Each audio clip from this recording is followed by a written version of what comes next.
Isn't it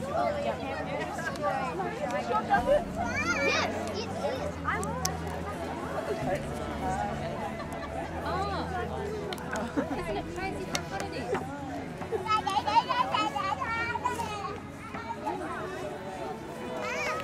Oh, okay, good. Thank you. I realised I brought it off. No, it's good. Maybe I should put that up on the stage.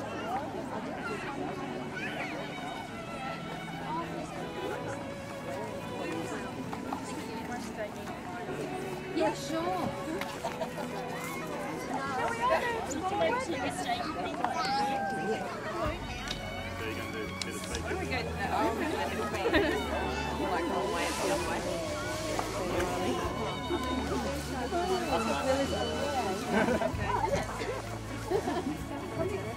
Can you put that back, please? Thank you. But we might put it back on the stage. Welcome everybody. Can I ask you all to move in a little bit closer? Firstly, I just wanted to acknowledge how many people are here. It's wonderful to have you all here, to come and fight the good fight and stand up for ourselves. We've got one more speaker, a lady called Kate, who's a paediatric nurse who chose home birth after having a prior cesarean. Thank you, Kate.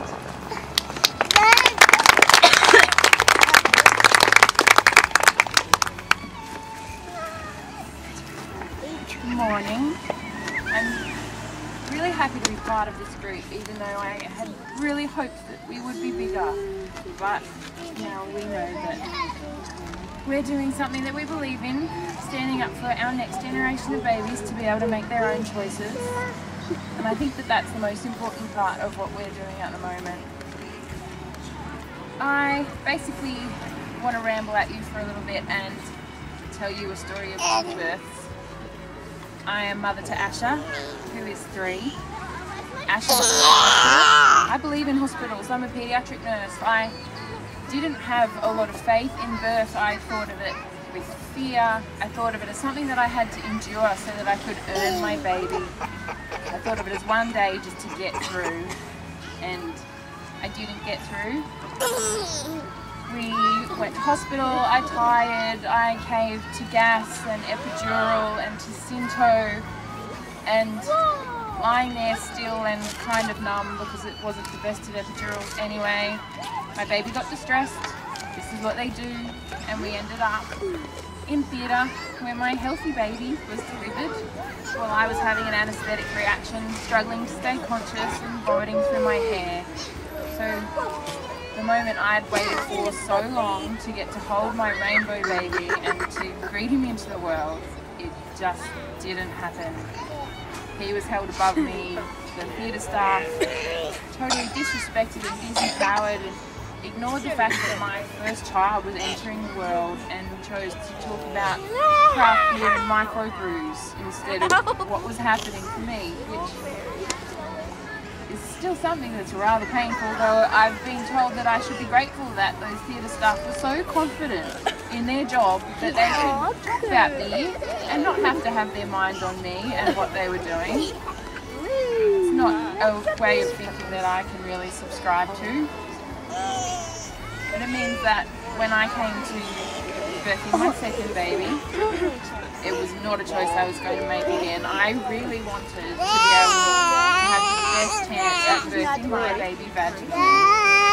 All for hospitals when a hospital is required, but I believe that home birth was my very best chance at getting that natural physiological birth.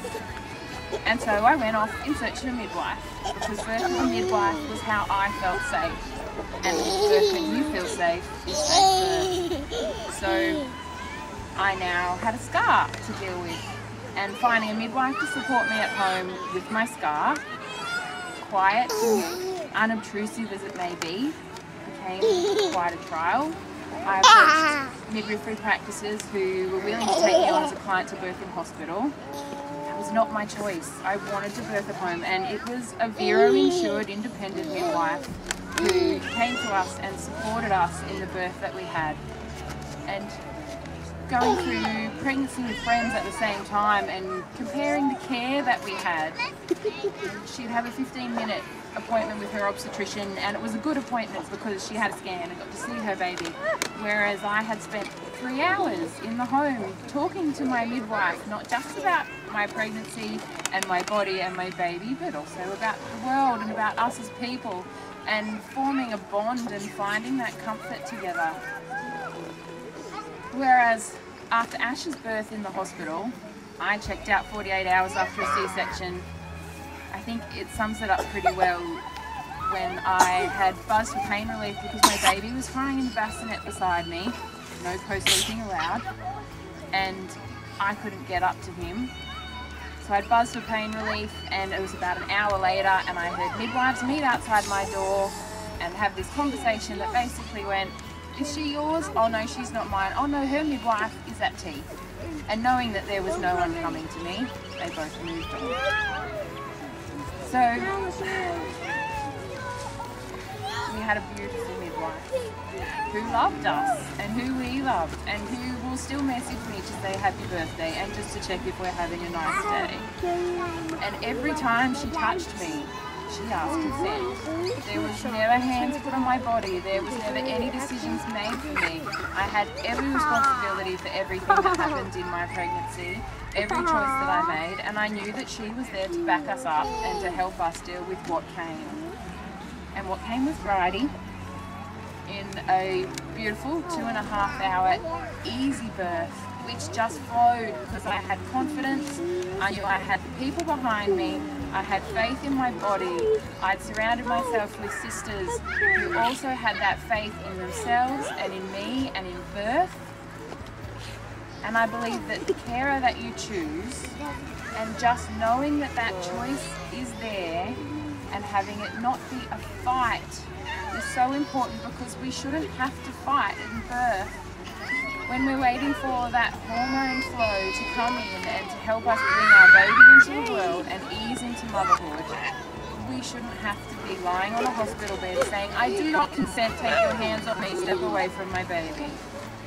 And so we fight for our babies and for our choice and for home birth in generations to come, for women of all risks.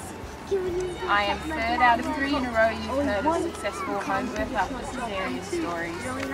So really, there can't be that few of us, and we need care, and we need to be heard. Thank you very much for your presence here this morning.